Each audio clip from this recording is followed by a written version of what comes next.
तो इसके बाद का नेक्स्ट क्वेश्चन देखो बेटा, इसमें कह रहा है यदि किसी गाउसियन पृष्ठ के अंदर नेट आवेश शून्य है, अगर कोई गाउसियन पृष्ठ है उसके अंदर नेट आवेश शून्य है। इस बार इसने अपनी शर्त ये रखी है कि गाउसियन पृष्ठ है, इसमें क्यू नेट 0 है।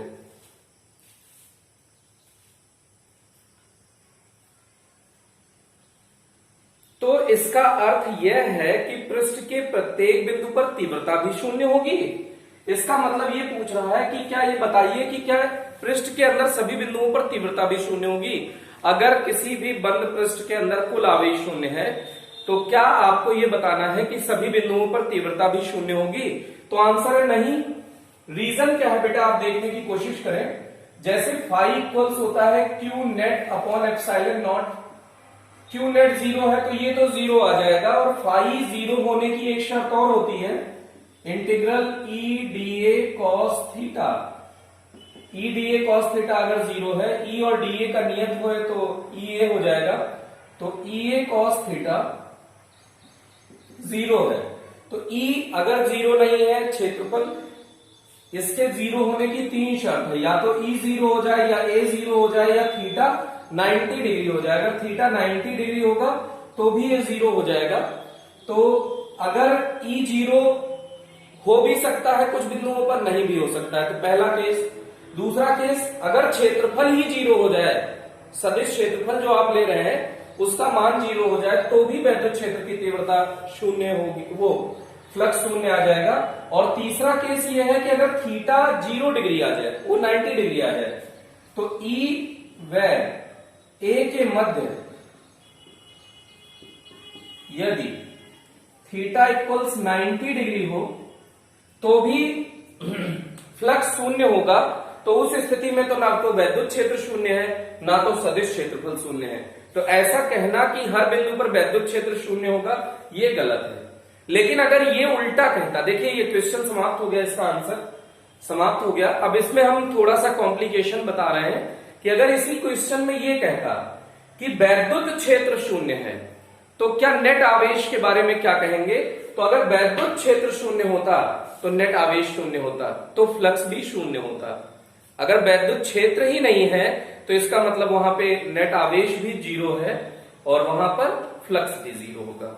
तो ये रिवर्स वाला सत्य होता, लेकिन ये वाला क्वेश्चन जो इसमें कह रहा है इसमें ये सत्य नहीं है, सभी बिंदुओं पर तीव्रता शून्य नहीं होगी। इसके बाद नेक्स्ट देखें, रेखीय आवेश घनत्व को परिभाषित कीजिए।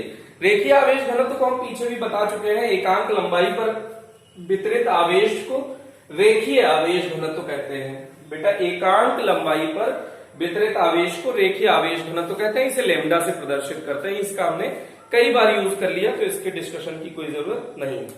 11th देखिए बेटा, इसी में 11th में कह रहा है कि सिग्मा पृष्ठ आवेश घनत्व वाली एक परत है। ये सिग्मा पृष्ठीय आवेश घनत्व वाली एक परत है कि एक ओर से दूसरी ओर जाने में क्षेत्र में कितना परिवर्तन होगा। तो अगर इधर विद्युत क्षेत्र की तीव्रता देखें इस प्लेट के कारण, तो सिग्मा अपॉन 2 एप्सिलॉन नॉट होगा। अब इसमें दिशा लेना इसलिए आवश्यक है बेटा क्योंकि ये सदिश राशि है, तो ये प्लस आई कैप है, तो इधर के कारण विद्युत क्षेत्र की तीव्रता इधर होगी sigma upon 2 epsilon not minus I cap. अगर हम इसे E1 कह रहे हैं तो इसे हम E2 कहेंगे। दिशा बदल गई बेटा, विद्युत क्षेत्र का परिमाण नहीं बदला है, परंतु दिशा बदल जाने से विद्युत क्षेत्र की तीव्रता भी बदल गई। तो ई नेट क्या होगा बेटा, परिवर्तन पूछ रहा है, परिवर्तन एक ओर से दूसरे ओर जाने में परिवर्तन, तो डेल्टा ई पूछ रहा है आपसे। तो E1 माइनस E2 कर दीजिए, परिवर्तन के लिए हमेशा अंतर लेते हैं। तो E1 का मान है sigma upon 2 epsilon not I cap minus फॉर्मूले का sigma upon 2 epsilon not minus I cap. अगर यहां पे sigma upon 2 epsilon not I cap common ले लें तो यहां बेटा इसके जगह पे बचा 1 और ये माइनस यहां आ जाएगा तो प्लस 1, तो ये हो गया 2 sigma upon 2 epsilon not into I cap, तो 2 से 2 कैंसिल आउट हो गया, जो ई डेल्टा ई नेट है वो आ गया sigma upon epsilon not I cap. अगर परिमाण में ले लेंगे तो डेल्टा ई का परिमाण क्या हो जाएगा बेटा, सिग्मा अपॉन एप्सिलॉन नॉट। तो इसका ये आंसर है बेटा। ये 11th क्वेश्चन था, तो इसको वीडियो पॉज करके आप नोट कर लें।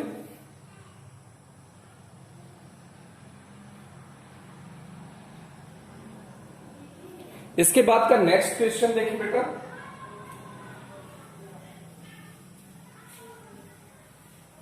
ये थोड़ा सा अच्छा क्वेश्चन है, बोर्ड में भी आ सकता है, ये क्वेश्चन इंपॉर्टेंट है बेटा। तो इसके बाद का नेक्स्ट क्वेश्चन देखें, किसी समरूप आवेशित अचालक परत के कारण वैद्युत क्षेत्र की तीव्रता का दूरी के साथ आरेख बनाइए। तो हमने दूरी के साथ जो ग्राफ है वो बना रखा है कि ये दूरी पर निर्भर नहीं करता, चाहे तो अचालक प्लेट होती चाहे चालक प्लेट होती, तो वैद्युत क्षेत्र की तीव्रता दूरी पर निर्भर नहीं करती। तो ये नियत मान का ग्राफ आप खींच देते, क्योंकि ये इसकी निर्भरता वैद्युत क्षेत्र की दूरी पर नहीं है, तो इसलिए एक नियत मान का ग्राफ आ जाएगा। उसके बाद इसमें नेक्स्ट देखें बेटा 13th, एक समरूप आवेशित अचालक गोले के कारण उसके केंद्र पर वैद्युत क्षेत्र की तीव्रता का मान बताइए। समरूप आवेशित अचालक गोला है, समरूप आवेशित अचालक गोला है, इसके कारण केंद्र पर वैद्युत क्षेत्र की तीव्रता बताइए। तो केंद्र पर कुल आवेश शून्य होता है।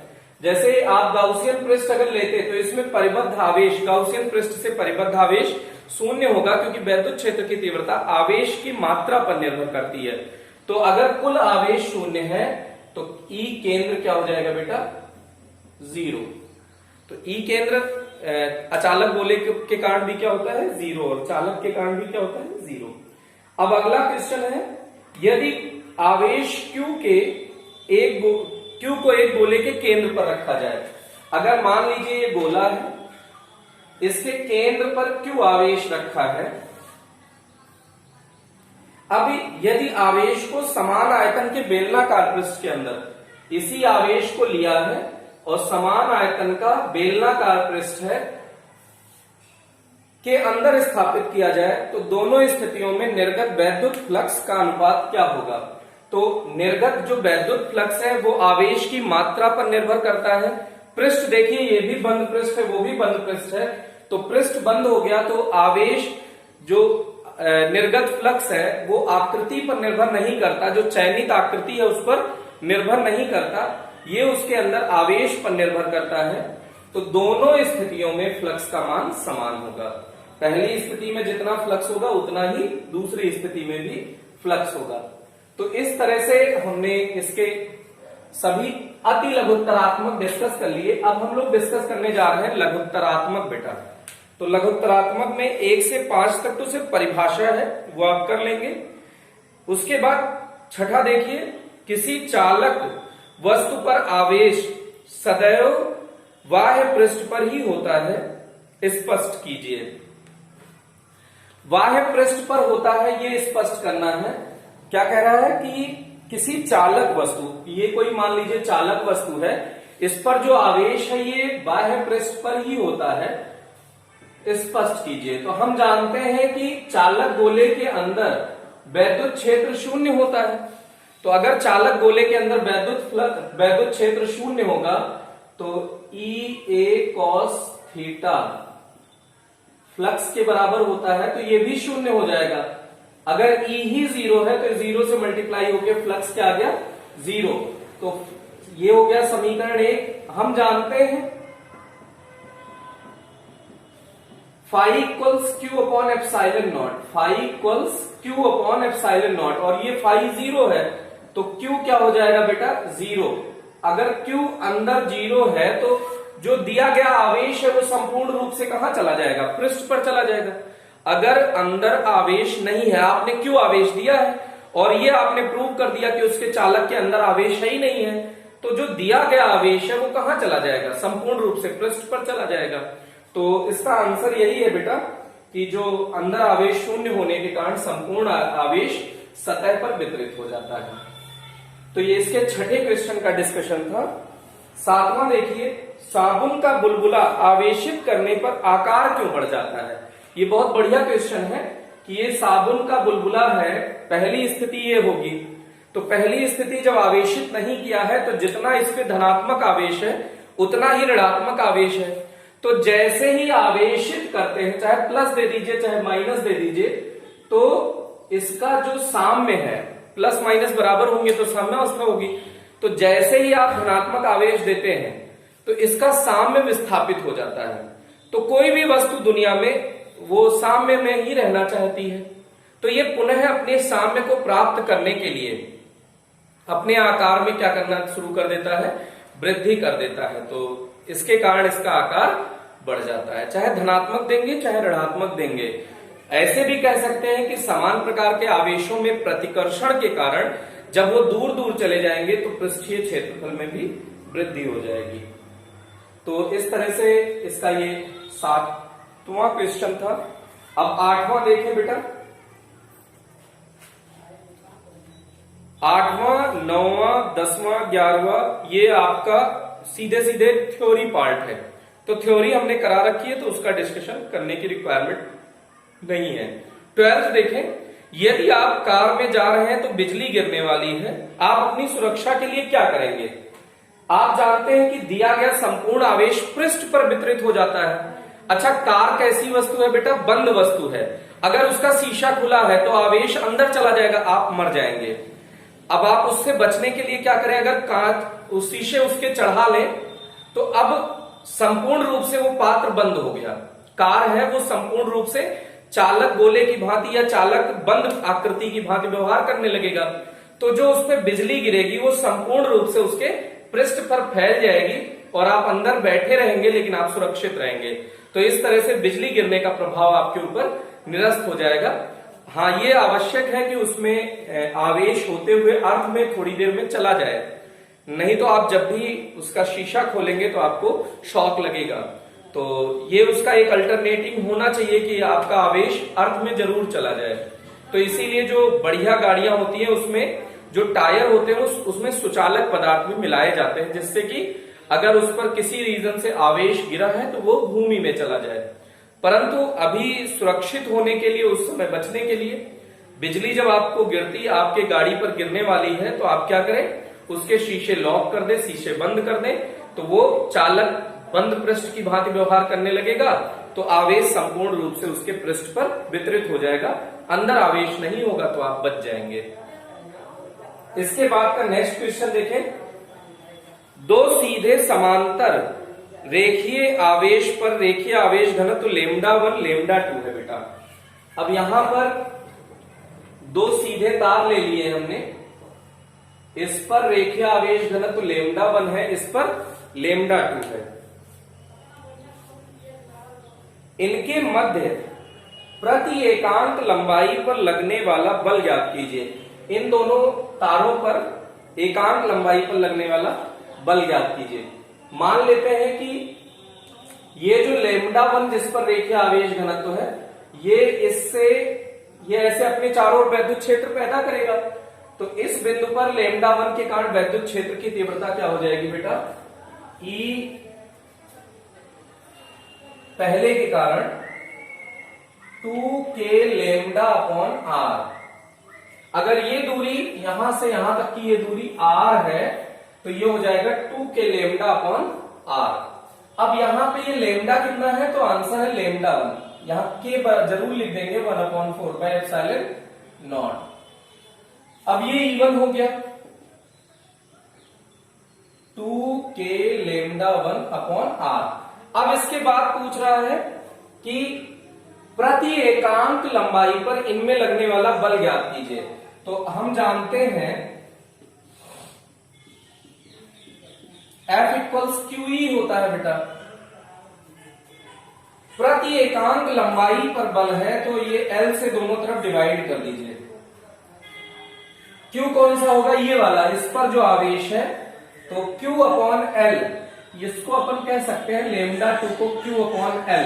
एकांक लंबाई पर वितरित आवेश को रेखीय आवेश घनत्व कहते हैं। तो एकांक लंबाई पर लगने वाला बल, इसकी जगह पे अपन ये E1 हो जाएगा, क्योंकि इसी ने, इस तार ने यहां पर वैद्युत क्षेत्र की तीव्रता पैदा की होगी। कोई खुद पर बल नहीं लगाता बेटा, इस तार ने इस पर बल लगाया होगा। तो F इक्वल्स जो आपने लिया है, Q कौन सा लेंगे, वहां जो आवेश होगा, और E कौन सा है जो इस तार ने पैदा किया है, तो इसलिए E1 लिख दिया बेटा। अब Q अपॉन L को अपन लिख सकते हैं लेमडा 2 इंटू E1 कितना है आपका 2K लेमडा 1 अपॉन R। तो ये क्या हो जाएगा, अगर इसको सिंप्लीफाई कर ले, एकांक लंबाई पर लगने वाला बल 2K lambda 1 lambda 2 upon R। और सिंप्लीफाई कर सकते हैं, लेकिन कोई रिक्वायरमेंट नहीं है। F अपॉन L इक्वल्स क्या हो जाएगा बेटा, 2K की value 1 upon 4 pi epsilon not, 4 pi epsilon not lambda 1 lambda 2 upon R। 2 से इसको कैंसिल कर दीजिए, तो lambda 1 lambda 2 upon 2 pi epsilon not R। ये F अपॉन L है, एकांक लंबाई पर लगने वाला बल। आपका यही आंसर कंप्लीट है, लेकिन अगर और सिंप्लीफाई करना चाहते हैं तो ये हो गया। इसको वीडियो पॉज करके नोट करें, फिर अपन नेक्स्ट क्वेश्चन की ओर बढ़ते हैं।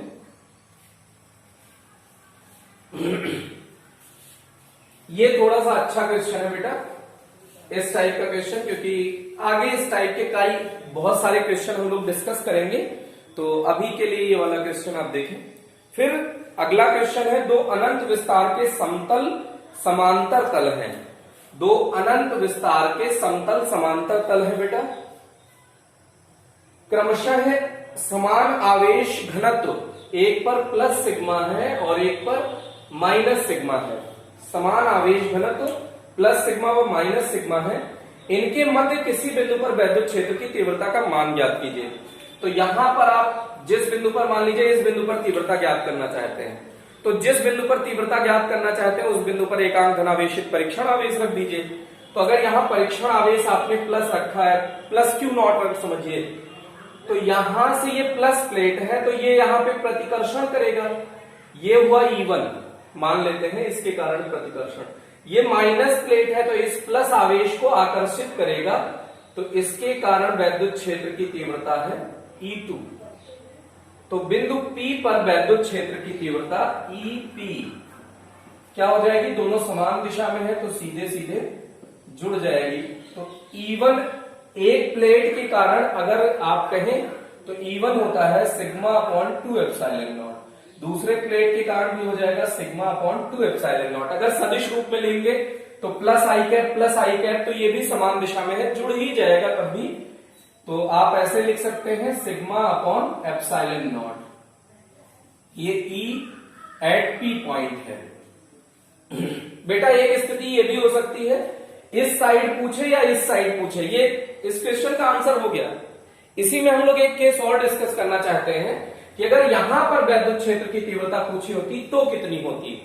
तो ये प्लस प्लेट है बेटा, यहाँ पे अगर एकांक धनावेशित परीक्षण आवेश रखा है तो ये प्लस प्लेट उसे प्रतिकर्षित करेगा, तो E1 तो इधर हो जाएगा और ये माइनस प्लेट उसे आकर्षित करेगा, E2 ये हो जाएगा। तो E net at A point क्या हो जाएगा बेटा, E1 माइनस E2। अगर चिन्ह सहित लिया है तो इसका मतलब परिमाण लिया है, तो ये हो जाएगा sigma upon 2 epsilon not minus sigma upon 2 epsilon not. तो यहां पर 0 हो जाएगा। तो प्लेट के राइट हैंड में वैद्युत क्षेत्र की तीव्रता क्या होगी, 0। इसी तरह से लेफ्ट हैंड पे भी आप सोच सकते हैं, ये प्लस प्लेट है, इसे प्रतिकर्षित करेगा E1, ये माइनस प्लेट है, इसे आकर्षित करेगा E2। अच्छा, ये दूरी पर निर्भर नहीं करती है, ये आप टेंशन हो सकती है कि सर जैसे यहाँ पे इस प्लेट से दूरी ज्यादा है, इस प्लेट से दूरी कम है, तो बेटा जो समतल प्लेट के कारण वैद्युत क्षेत्र की तीव्रता थी, आपने उसका ग्राफ भी बनाया था कि ये दूरी पर निर्भर नहीं करता। तो दूरी पर निर्भर नहीं करता, तो ये बिंदु चाहे इस प्लेट के समीप हो या इस प्लेट के समीप हो, इससे कोई फर्क नहीं पड़ता। लेकिन ये प्लेट इसको प्रतिकर्षित करेगी, ये प्लेट इसको आकर्षित करेगी। तो अगर ये B पॉइंट है तो E at B point E1 minus E2 फिर से हो जाएगा। तो ये क्या हो जाएगा बेटा, sigma upon 2 epsilon not minus sigma upon 2 epsilon not, तो 0। तो आप यहां से इसका एक प्रॉब्लम, इसको बहुत अच्छे से ध्यान रखें कि अगर ये समतल प्लेट है, इस पर रेखीय आवेश घनत्व, पृष्ठीय आवेश घनत्व प्लस सिग्मा और इस पर माइनस सिग्मा हो, तो इसके बीच में कहीं भी यहां कहीं भी जो कुल वैद्युत क्षेत्र होगा वो सिग्मा अपॉन एप्सिलॉन नॉट होगा, और इस साइड वैद्युत क्षेत्र, इसके इधर ये पूरे क्षेत्र में वैद्युत क्षेत्र 0 होगा, इस पूरे क्षेत्र में भी वैद्युत क्षेत्र 0 होगा। तो इस तरह से कह सकते हैं कि दो समतल प्लेट है तो संपूर्ण वैद्युत क्षेत्र उसके मध्य में ही होगा। ओके, तो इसके बाद ये भी क्वेश्चन डिस्कस हो गया। तो इस तरह से इसका अति लघुत्तरात्मक और लघुत्तरात्मक हमने डिस्कस किया है। इसके बाद अगले टर्म पे इसका आंकिक डिस्कस करेंगे, तो उसको आप ट्राई करिएगा और नेक्स्ट डे में उसको डिस्कशन करेंगे। पहले आप ट्राई जरूर कर लिया करें, आप सोल्यूशन पहले ना देखा करें कि आपने उसमें पहले वीडियो में देख लिया फिर आप ट्राई कर रहे हैं, तो आपको फायदा नहीं होगा। पहले जैसे आज हमने ये कर लिया अति लघुत्तरात्मक लघुत्तरात्मक, तो कल वाले लेक्चर के लिए पहले आप क्या करें कि आज अति लघुत्तरात्मक लघुत्तरात्मक आपने पहले ट्राई किया होगा, तो आज आपने देख लिया, जो भी डाउट रहे होंगे वो क्लियर हो गए। अब इसके बाद क्या करें कि इसके आंकिक आप खुद से ट्राई करें। अब जो आंकिक में डाउट रहेगा बेटा, जब हम उसका डिस्कशन करेंगे तो वो डाउट आपका क्लियर हो जाएगा। तो इस तरह से आपको बहुत बेनिफिट होगा और धीरे धीरे आपका इस पे ग्रिप हो जाएगा न्यूमेरिकल पे। ओके, थैंक यू आज के लिए।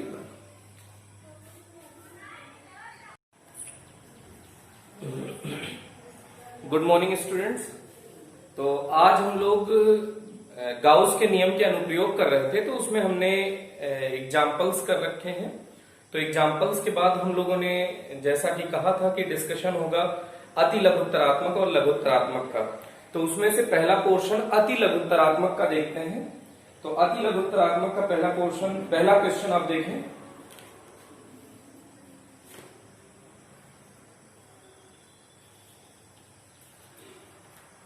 ये कह रहा है वैद्युत क्षेत्र ई में रखे किसी क्षेत्रफल अल्पांश से निर्गत वैद्युत फ्लक्स का मान शून्य कब होगा। वैद्युत क्षेत्र में कोई अल्पांश क्षेत्रफल रखा है, तो वैद्युत क्षेत्र मान लीजिए है, उसमें कोई अल्पांश क्षेत्रफल रखा हुआ है, तो उससे निर्गत फ्लक्स शून्य कब होगा।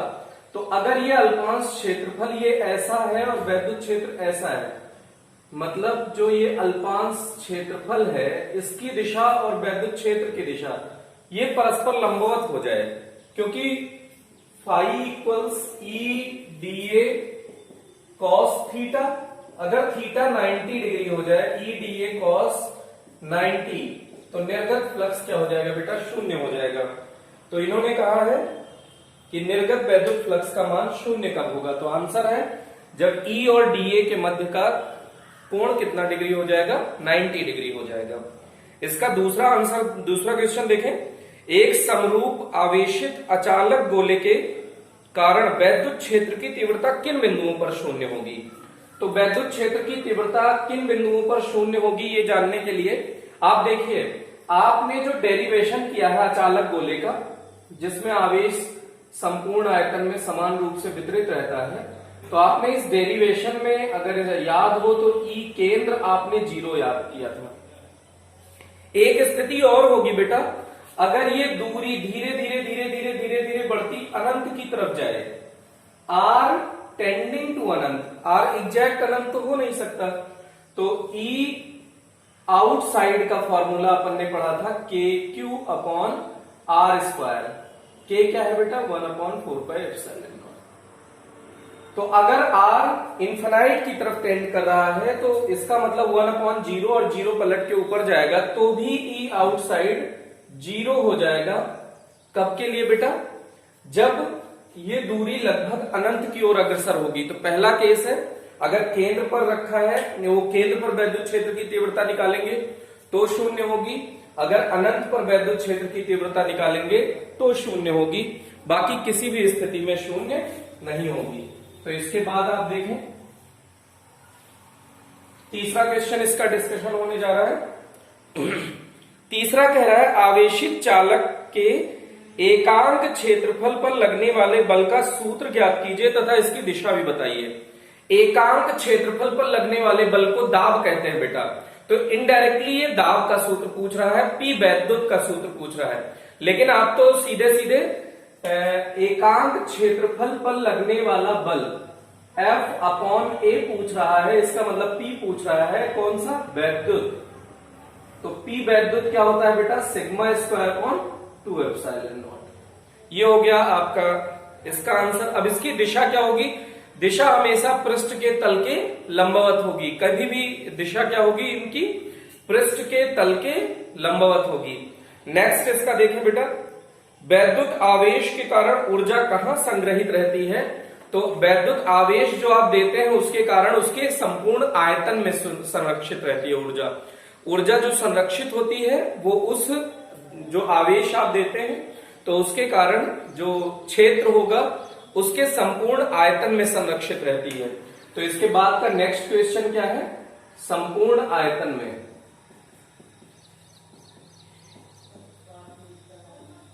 ये तीसरा था बेटा, ये चौथा है। फिर उसके बाद पांचवा देखें आप,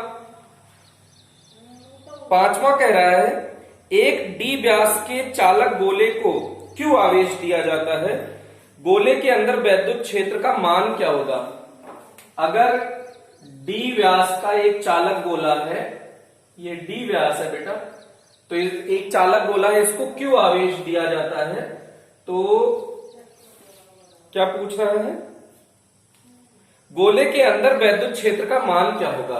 तो दिया गया संपूर्ण आवेश पृष्ठ पर वितरित हो जाता है, अंदर Q इन 0 होगा तो E इन क्या हो जाएगा बेटा, 0 हो जाएगा। तो अंदर आवेश शून्य होगा, इसके कारण वैद्युत क्षेत्र भी शून्य होगा। तो इसके बाद का नेक्स्ट क्वेश्चन देखें, सिक्स्थ, यदि कूलाम के नियम में 1/r² के स्थान पर 1/r³ की निर्भरता होती तो गाउस का नियम सत्य होता। नहीं, गाउस का नियम केवल उन्हीं के लिए सत्य है जो व्युत्क्रम वर्ग के नियम का पालन करते हैं। तो इसका आंसर क्या है, गाउस का नियम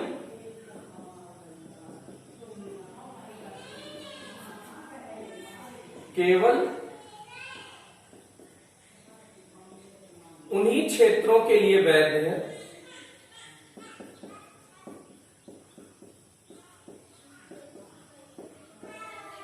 जो व्युत्क्रम वर्ग के नियम का पालन करते हैं।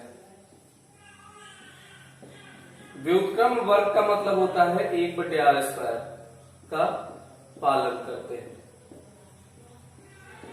तो अगर कूलाम का नियम ये रहा होता कि ये क्यूब पर डिपेंड करता तो भी इस पे गाउस का नियम पे इसका फर्क नहीं पड़ता, क्योंकि गाउस का नियम अलग है बेटा और कूलाम का नियम अलग है।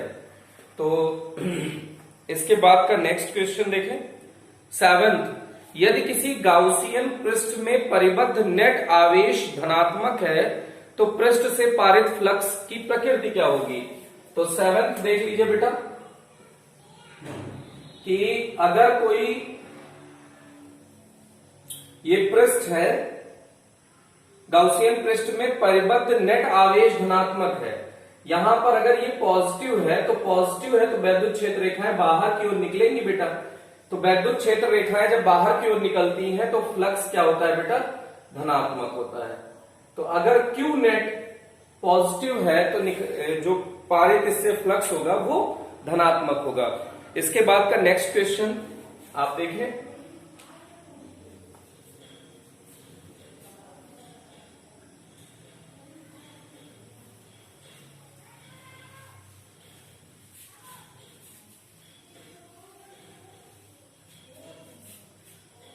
इसके बाद के नेक्स्ट क्वेश्चन में देखें,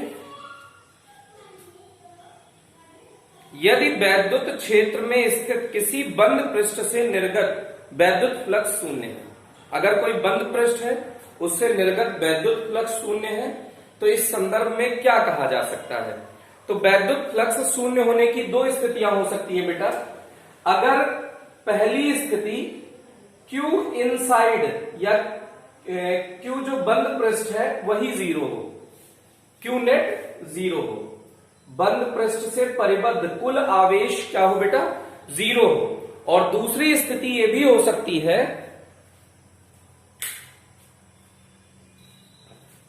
दूसरी स्थिति ये भी हो सकती है कि जितना फ्लक्स प्रवेश करे, फ्लक्स प्रवेशित